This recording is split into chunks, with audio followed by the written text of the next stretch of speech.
Next topic, network protocols. എന്താണ് network protocol എന്ന് വെച്ചാൽ what is the meaning of the word protocol? Protocol means a set of rules. Whatever we do, we have to follow a set of rules or a procedure for that. And that is what is called as protocol. അപ്പോൾ ഒരു നെറ്റ്വർക്കിലൂടെ എന്താണ് protocol കൊണ്ട് ഉദ്ദേശിക്കണമെന്ന് വെച്ചാൽ നമ്മളിപ്പോൾ എന്തെങ്കിലും ഒരു website എടുത്തിട്ട് അതിൽ നിന്ന് എന്തെങ്കിലും ഒരു ഫയൽ ഡൗൺലോഡ് ചെയ്യുന്നു. അപ്പോൾ സാധാരണ ഡൗൺലോഡ് ചെയ്യുമ്പോൾ എങ്ങനെയാണ് we have to wait either for a second or a minute like that based on the size of the file. അപ്പോൾ ആ ഫയല് നമുക്ക് ഡൗൺലോഡായി വരുമ്പോൾ എങ്ങനെയാണ് അത് ഡൗൺലോഡ് ആകുന്നത്?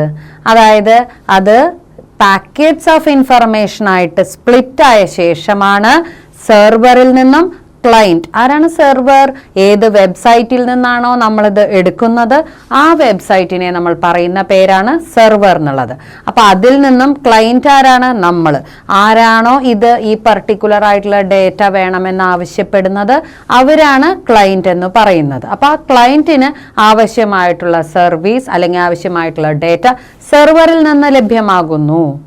അപ്പോൾ അങ്ങനെ ആ സെർവറിൽ നിന്ന് അത് നമുക്ക് ലഭ്യമാകണമെങ്കിൽ അവിടെ നമുക്ക് TCP/IP എന്ന പ്രോട്ടോകോളാണ് പ്രവർത്തിക്കുന്നത്. അപ്പോൾ TCP എന്ന് പറഞ്ഞാൽ transmission control protocol. That means the data will be divided into packets of information and it is transferred from the server to the client according to the requirement. അത് കഴിഞ്ഞ് ക്ലയൻറ്റിലേക്ക് അത് എത്തിക്കഴിയുമ്പോൾ വീണ്ടും അത് ഫുള്ളായിട്ട് പഴയ പോലെ ഒറിജിനൽ ഡേറ്റയായിട്ടാണ് ക്ലയൻറ്റിന് അത് റിസീവ് ആവുന്നത്.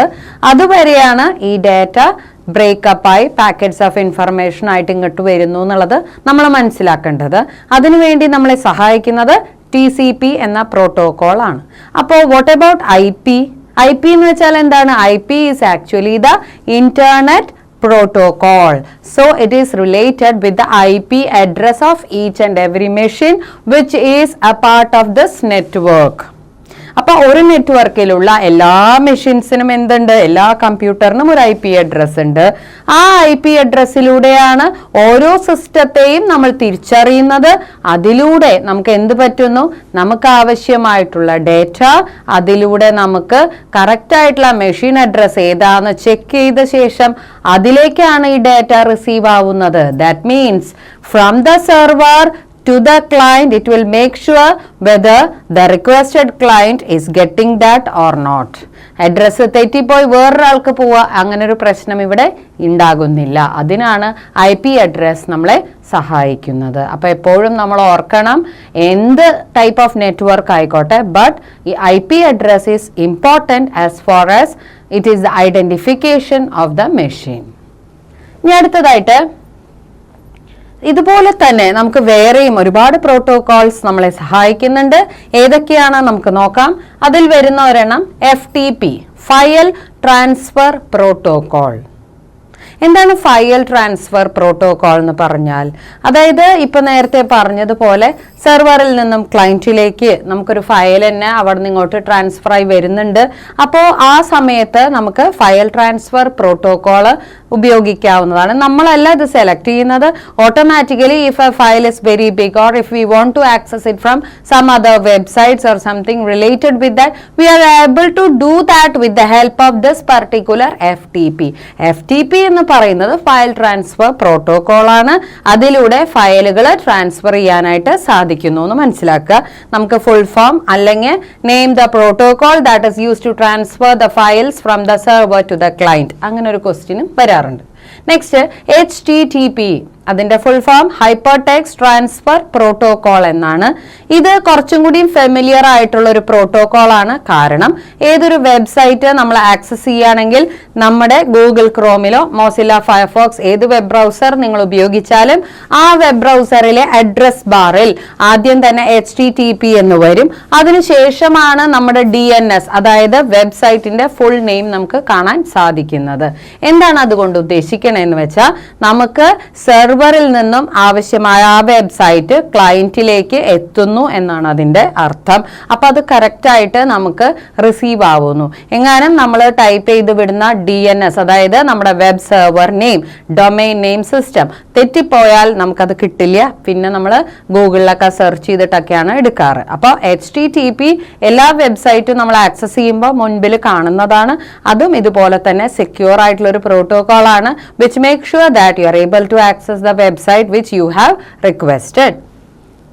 പിന്നെ വരുന്നത് SMTP എന്ന് പറയും. SMTP എന്ന് പറഞ്ഞാൽ സിമ്പിൾ മെയിൽ ട്രാൻസ്ഫർ പ്രോട്ടോകോൾ എന്നാണ് പറയുന്നത്.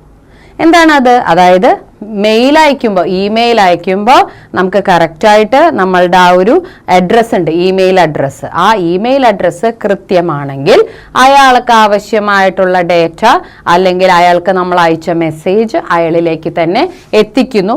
അതിന് നമ്മളെ സഹായിക്കുന്നതാണ് SMTP അഥവാ സിമ്പിൾ മെയിൽ ട്രാൻസ്ഫർ പ്രോട്ടോകോൾ എന്ന് പറയുന്നത്.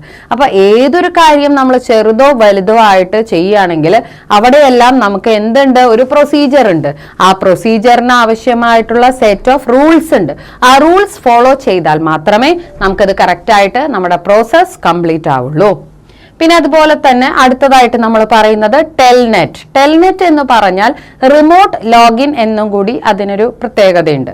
അതായത് നമ്മൾ ഒരു കമ്പ്യൂട്ടർ സെർവർ ആക്കി വെച്ചുകൊണ്ട് മറ്റുള്ള കമ്പ്യൂട്ടറുകളെയെല്ലാം ചിലപ്പോൾ സെയിം റൂമിലോ അല്ലെങ്കിൽ അടുത്ത റൂമിലോ ഒക്കെ ആയിട്ട് നെറ്റ്വർക്ക് ചെയ്തിടുന്നു. ഇനി നമുക്ക് ചില സന്ദർഭങ്ങളിൽ എല്ലാ സോഫ്റ്റ്വെയർസും ഇപ്പൊ നമ്മൾ എല്ലാത്തിലും ഇൻസ്റ്റാൾ ചെയ്യണമെന്ന് നിർബന്ധമൊന്നുമില്ല. പക്ഷെ നമ്മൾ സെർവറിൽ നിന്നും എല്ലാ സിസ്റ്റത്തിലേക്കും കണക്റ്റഡ് ആണെങ്കിൽ നമുക്ക് വേണമെങ്കിൽ എന്ത് ചെയ്യാം? നമുക്ക് റിമോട്ട് ലോഗിൻ എന്ന് പറയുന്ന ഒരു സംവിധാനം ഏർപ്പാട് ചെയ്യാം. അതെന്താന്ന് വെച്ചിട്ടുണ്ടെങ്കിൽ ഇപ്പൊ നമ്മൾ ഓപ്പറേറ്റിംഗ് സിസ്റ്റം, ഇപ്പൊ സപ്പോസ് യൂണിക്സ് ആണെന്ന് വിചാരിക്കുക. അപ്പൊ യൂണിക്സ് എന്ന ഓപ്പറേറ്റിംഗ് സിസ്റ്റം എല്ലാ സിസ്റ്റത്തിലും നമ്മൾ ഷെയർ ചെയ്യുന്നു. അപ്പൊ അങ്ങനെ ഷെയർ ചെയ്ത് എടുത്തു കഴിഞ്ഞാൽ നിങ്ങൾക്ക് അവിടെ ഒരു യൂസർ ഐഡിയും പാസ്വേഡും ഉണ്ടാവും. അപ്പൊ സെർവർ ഓണായി കിടക്കണം എന്നേ ഉള്ളൂ. ബാക്കിയുള്ള നോഡുകളിലെല്ലാം നമ്മൾ ജസ്റ്റ് സ്വിച്ച് ഓൺ ചെയ്യുക. അത് കഴിഞ്ഞ് ജസ്റ്റ് യൂസർ നെയിമും പാസ്വേഡും കൊടുത്തു കഴിഞ്ഞാൽ നമുക്ക് കറക്റ്റ് ആയിട്ട് അത് ആക്സസ് ചെയ്യാനായിട്ട് സാധിക്കുന്നു. അപ്പൊ അങ്ങനെയുള്ള ഒരു സംവിധാനമാണ് ടെൽനെറ്റ്. അതിനെക്കുറിച്ച് നമ്മൾ ഇനി ഡീറ്റെയിൽ ആയിട്ട് പറയുന്നുണ്ട്. അത് കഴിഞ്ഞാൽ PPP, point two point protocol എന്നാണ് PPPക്ക് പറയുന്നത്. ഇതും ഇതുപോലെ തന്നെ ഒരു സിസ്റ്റത്തിൽ നിന്നും അടുത്ത സിസ്റ്റത്തിലേക്ക് ഡേറ്റ കറക്റ്റ് ആയിട്ട് ട്രാൻസ്ഫർ ആയി പോകുന്നുണ്ടോ അതിനു വേണ്ടിയിട്ട് നമ്മളെ സഹായിക്കുന്ന ഒരു പ്രോട്ടോകോൾ ആണ് പോയിന്റ് ടു പോയിന്റ് പ്രോട്ടോകോൾ എന്ന് പറയുന്നത്. അപ്പോൾ ഇങ്ങനെ ഒരുപാട് പ്രോട്ടോകോൾസ് നമുക്കിവിടെ അവൈലബിൾ ആണ്. ഈ പ്രോട്ടോകോൾസ് ഒക്കെ എന്തിനാണ് ഹെൽപ്പ് ചെയ്യണമെന്ന് വെച്ചാൽ നമ്മുടെ നെറ്റ്വർക്ക് കറക്റ്റ് ആയിട്ട് വർക്ക് ചെയ്യാനും നമുക്ക് ആവശ്യമായിട്ടുള്ള ഡേറ്റ കറക്റ്റ് ആയിട്ട് ട്രാൻസ്ഫർ നടത്താനും, അതുപോലെ തന്നെ it will make sure whether that particular data is accessible by the destination if it is being requested to the സെർവറിൽ നിന്നും ആ ഡേറ്റ കറക്റ്റ് ആയിട്ട് ക്ലയന്റിന് കിട്ടുന്നുണ്ടോ എന്നാണ് ഈ പ്രോട്ടോകോളുകളൊക്കെ മെയിൻ ആയിട്ട് എപ്പോഴും ചെക്ക് ചെയ്യുന്നത്. Now we are going to introduce the new chapter, network, email protocols, mobile wireless technology. Network എന്നത് എന്താണെന്നും നെറ്റ്വർക്കിൻ്റെ ഉപയോഗം എന്താണെന്നും നമ്മൾ വേറൊരു ചാപ്റ്ററിൽ ഡിസ്കസ് ചെയ്തിട്ടുണ്ട്.